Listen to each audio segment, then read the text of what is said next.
I think one thing that's really important, though, is that there are studies, and again, we are all acknowledging that these studies are in their infancy, but there are studies that show that if you have pre-existing mental illness, that actually the effects of magic mushrooms could be greater and exacerbated in a negative fashion, that it could actually produce other mental health symptoms. And so this is one of the concerns. Clearly, most of our evidence that we're relying on right now is still anecdotal. We just don't have the kind of controlled trials that we do have for antidepressants, which are FDA approved. And I think there's really two issues going on. There's the legalization issue, and then there's the safety issue, and they're not one and the same, right? So I want Dr. Megan to maybe comment a little bit on the work that you've done and sort of what you know about the research that does exist, while acknowledging that a lot of the research just isn't really that robust yet. Sure, yeah, so we do know that psilocybin is not physiologically addicting, right? So we're not gonna see withdrawal symptoms, the same that we would see if someone was addicted to alcohol or to opiates.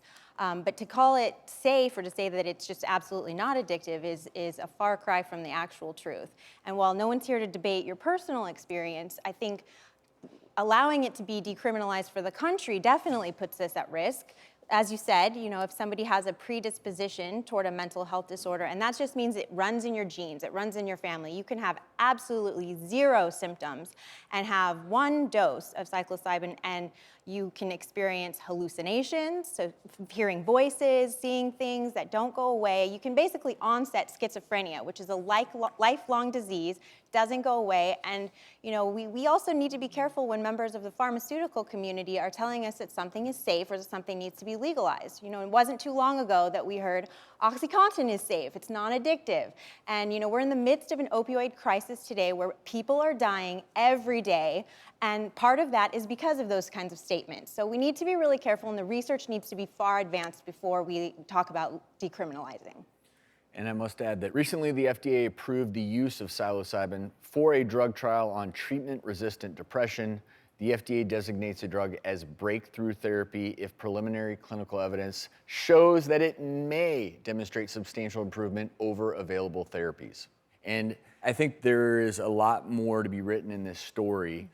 I will say the thing that is happening in this country that we could not have even considered 12 years ago is the population is at least willing to listen to these debates. Yes. And I think that is good because heck, 12 years ago, if I had even used the word marijuana legalization, no one would have considered that possible. So I don't know where this is going. I humbly think that, that making just more and more drugs legal without more studies is a very dangerous proposition. But if there's something out there, if it's proven in trials to help and we can do it in a way that's safe, I think we're all for that.